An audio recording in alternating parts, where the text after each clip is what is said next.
بسم اللہ الرحمن الرحیم۔ جناب رسول اللہ صلی اللہ علیہ وسلم کے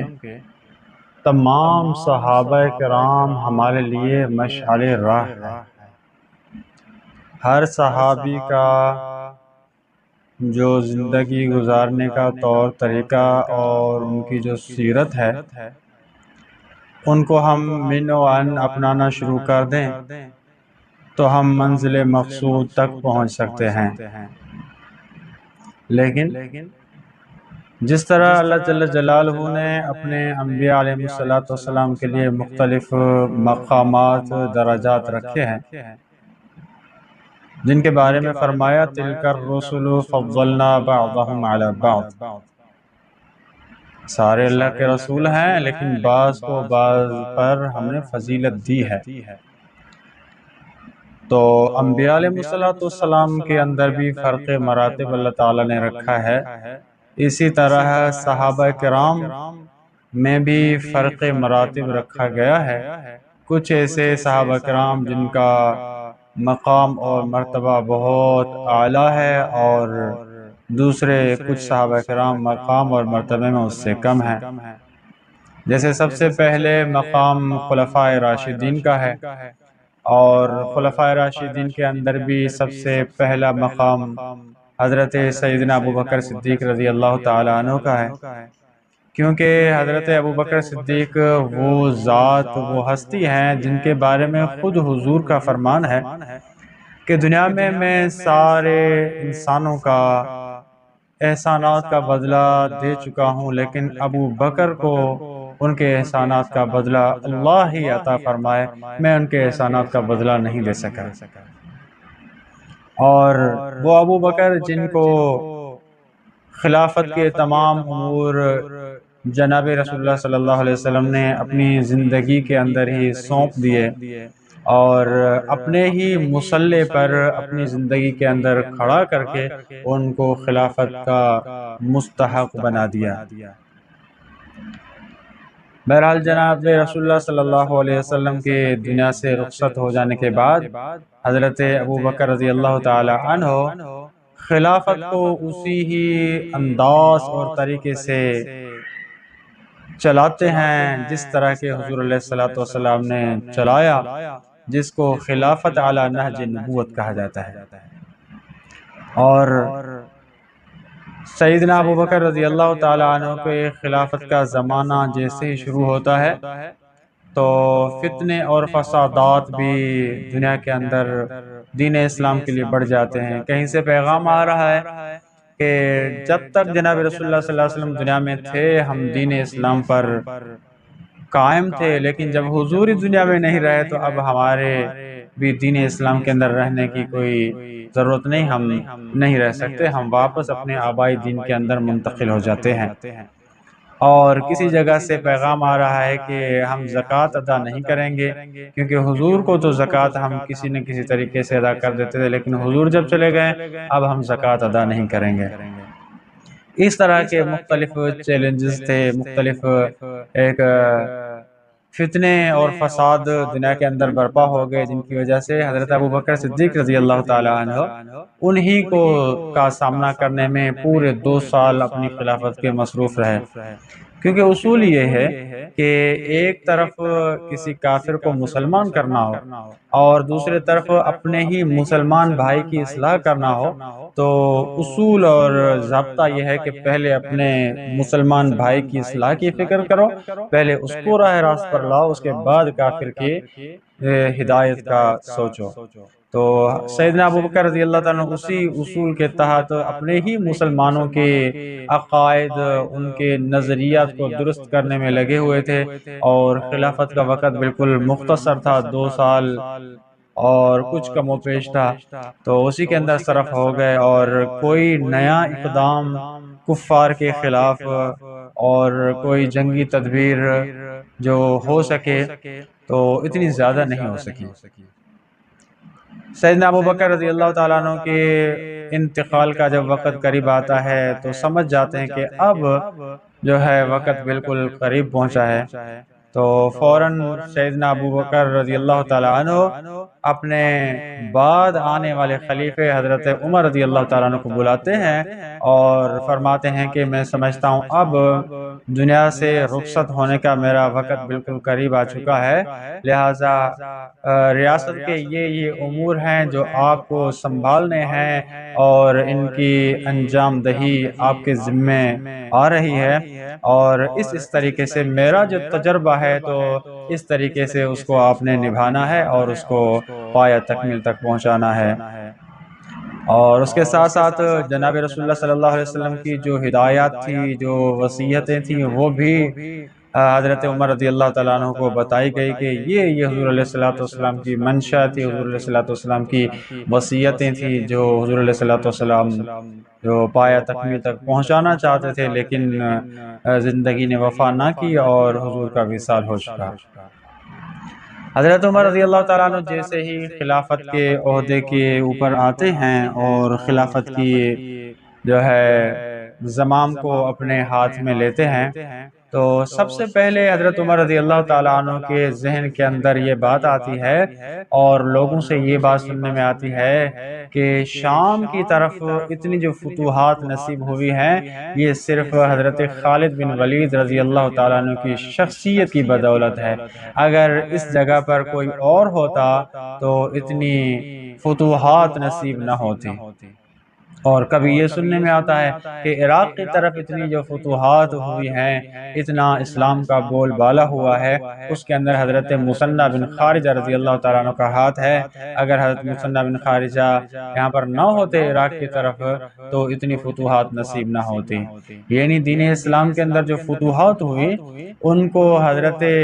خالد بن ولید، حضرت مثنیٰ بن خارجہ کی شخصیت کے ساتھ جوڑا جا رہا ہے، اور حضرت عمر رضی اللہ تعالیٰ عنہ تو ان چیزوں کے اندر، جن چیزوں کے اندر توحید عقائد کے اندر تھوڑی سی لچک آ رہی ہو، اتنے سخت ہوتے تھے کہ فوراً اس کو تبدیل کر لیتے تھے تاکہ آگے چل کر اس کے اندر اضافہ نہ ہو جائے اور لوگوں کے عقائد بگڑ نہ جائے۔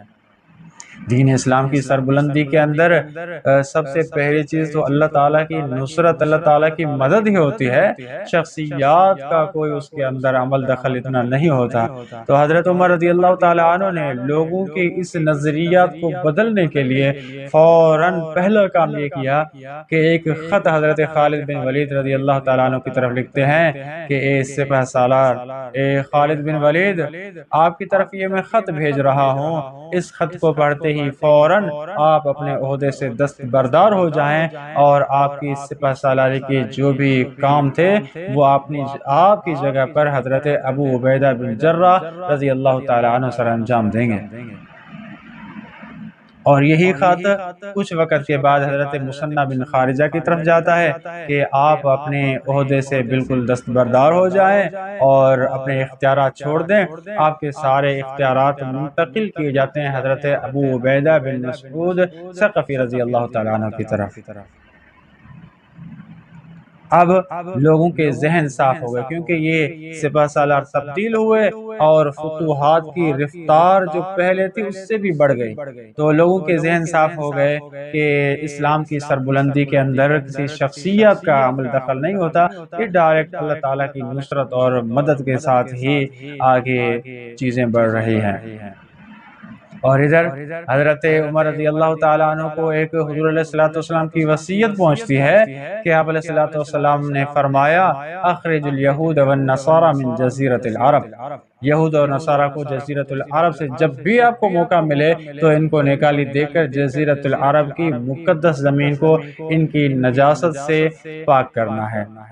اور اس زمانے کے اندر حالات بھی کچھ اس طرح تھے کہ نجران کے جو عیسائی تھے ان کی عادت بن چکی تھی کہ جو بھی کوئی لشکر اسلام کے خلاف کوئی پروپیگنڈا کرتا تھا، کوئی سازش کرتا تھا، تو یہ بھی اس کے اندر کود پڑتے تھے، ان کو پیغام بھیجتے تھے کہ ہم یہاں کے رہائشی ہیں، ہم یہاں کے باشندے ہیں، یہاں زمین کے ایک ایک چپے چپے کا ہمیں علم ہے، رہنمائی ہم کریں گے، رہبری ہم کریں گے، آپ اپنا لاؤ لشکر تیار کر کے آؤ، جتنی ہم سے ہو سکی تمہاری مدد کریں گے اور ان مسلمانوں کا اس دنیا سے نام مٹا کر رہیں گے۔ حضرت عمر رضی اللہ تعالیٰ عنہ ان سے پہلے سے تنگ آ چکے تھے، اسی وجہ سے فوراً حضرت یعلا بن امیہ رضی اللہ تعالیٰ عنہ کو اپنا سفیر بنا کر بھیجا کہ آپ جائیں، جا کر ان کے سرداران کو جمع کر کے پیغام دیں۔ حضرت عمر رضی اللہ تعالیٰ نے فرمایا کہ آپ حدود اس جزیرۃ العرب کی جو حدود ہیں ان سے باہر آپ جا کر دیکھیں، جو زمینیں آپ کو بہتر لگیں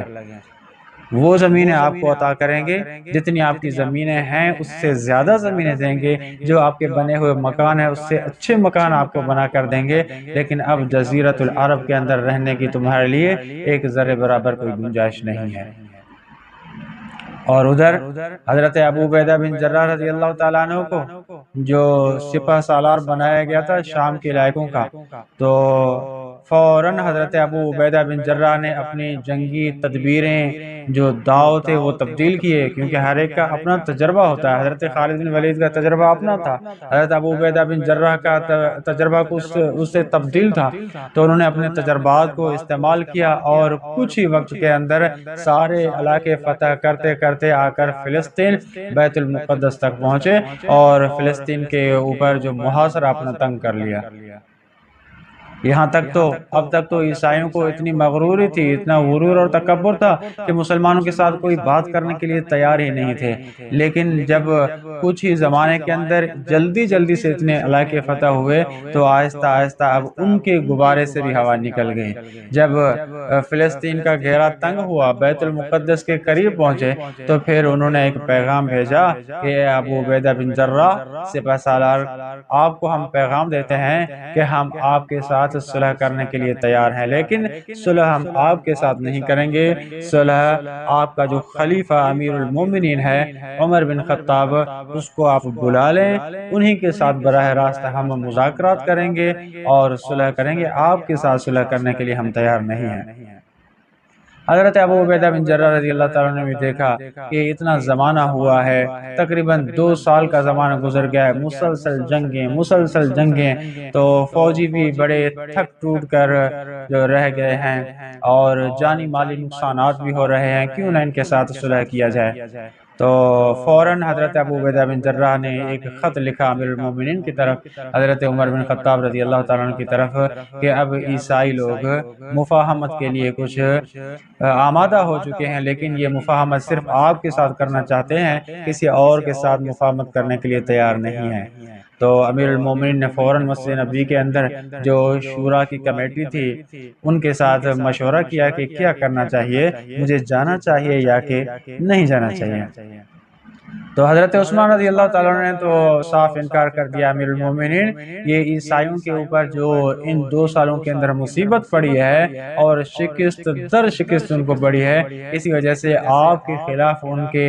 جو نظریات ہیں ان کے ذہن صاف نہیں ہے، آپ کے ایک سے ایک دشمن وہاں پر موجود ہیں، اگر آپ جائیں گے تو آپ کی جان کو خطرہ ہے، اسی وجہ سے کسی بھی صورت میں آپ نہ جائیں اور واپس پیغام بھیج دیں کہ اپنا محاصرہ تنگ رکھو تاکہ یہ تنگ ہو کر خود بخود نکل جائیں اور ان کے ساتھ کسی بھی قسم کی صلح اور مصالحت نہیں کرنی۔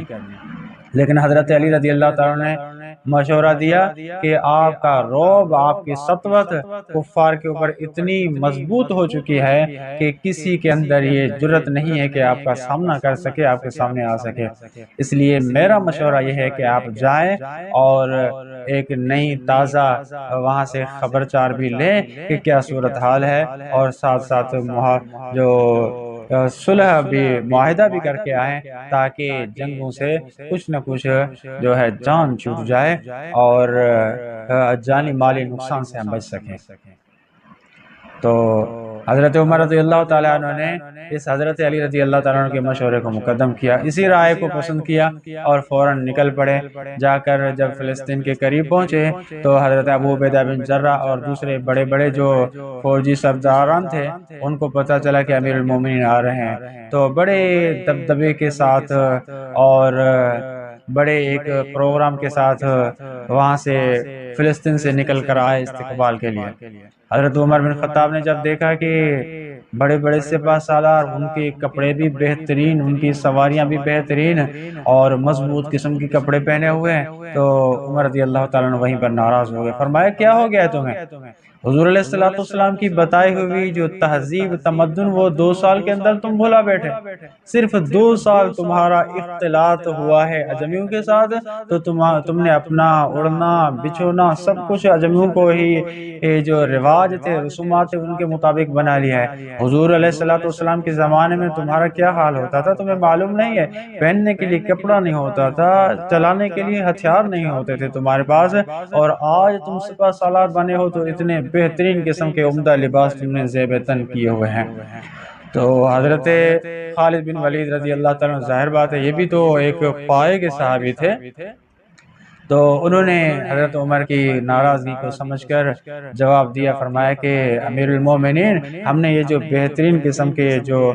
مضبوط قسم کے کپڑے پہنے ہوئے ہیں، یہ کپڑے خالی شو شا کے لیے یا رنگا رنگی ایک ڈیزائن کے لیے نہیں پہنے ہوئے، ان کے اندر ہمارے ہتھیار چھپائے ہوئے ہیں، اور کمزور کپڑے پہنتے ہیں تو ہتھیاروں کی وجہ سے وہ ٹوٹ پھوٹ جاتے ہیں، اس لیے ہم نے یہ مضبوط لباس زیب تن کیے ہیں تاکہ ہم اپنے جنگی آلات کو ہتھیاروں کو ان کے اندر چھپا سکیں، اسی لیے ہم نے یہ لباس پہنے ہوئے ہیں۔ بہرحال حضرت عمر رضی اللہ تعالیٰ عنہ پھر راضی ہوئے اور جا کر معاہدہ کیا، معاہدہ کرنے کے بعد فوراً واپس آ گئے۔ یہ ان کی زندگی تھی۔ باقی یہ کہنا کہ حضرت عمر رضی اللہ تعالیٰ عنہ حضرت علی رضی اللہ تعالیٰ عنہ کی آپس میں بنتی نہیں تھی، آپس میں معاذ اللہ ثم معاذ اللہ کوئی دشمنی تھی، یہ بالکل غلط ایک واہیات قسم کی باتیں ہیں جن کا دین اسلام اور ان کی زندگی کے ساتھ کوئی تعلق نہیں ہے۔ باقی ہمسر کے ساتھ کسی جزوی کام کے اندر اختلاف رائے کا ہو جانا یہ کوئی تقوی، کوئی بڑے مقام اور مرتبے کے خلاف نہیں ہے۔ جو ہمسر ہوتے ہیں ان کا جزوی کاموں کے اندر اختلاف رائے ہوتا ہی رہتا ہے۔ ایک ہی ادارے کے اندر جب 2 برابر کے عہدے کے شخص رہتے ہیں تو ہر روز ان کا روزمرہ کی زندگی کے اندر ان کے اختلاف رائے ہوتے ہیں، تو اس کا مطلب یہ نہیں کہ وہ آپس میں دشمن بن گئے، نہیں، مل جل کر کام کرنے کے اندر بھی اختلاف رائے پیدا ہوتا ہے، پھر اسی کے اوپر کسی ایک چیز کے اوپر اتفاق کر لیتے ہیں۔ حضرت عمر رضی اللہ تعالیٰ عنہ، حضرت علی رضی اللہ تعالیٰ عنہ برابر کے ہمسایہ تھے، برابر کے صحابی تھے، لازمی کاموں کے اندر اختلاف رائے ہوتا ہوگا، لیکن دیکھو ایک طرف حضرت عثمان رضی اللہ تعالیٰ کی رائے آتی ہے، دوسری طرف حضرت علی کی رائے آتی ہے، لیکن مقدم حضرت علی کی رائے کو رکھا جاتا ہے، اور حضرت عمر رضی اللہ تعالیٰ اپنی جان کی پرواہ نہیں کرتے، نکل جاتے ہیں کیونکہ علی نے یہ مشورہ دیا ہے۔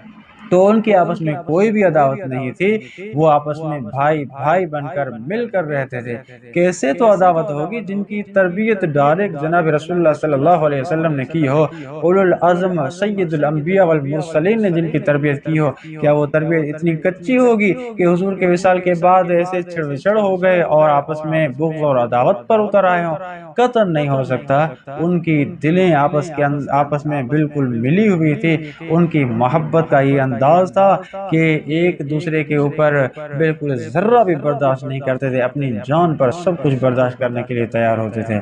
اللہ تعالی ہمیں بھی ان کی زندگیوں کو، ان کی محبت کو صحیح سمجھ کر اور ان کی زندگی کو اپنانے کی اللہ تعالی توفیق عطا فرمائے۔ اللہ تعالی ہمارے حال پر رحم فرمائے، اللہ تعالی ہمارے ایمان کی حفاظت فرمائے۔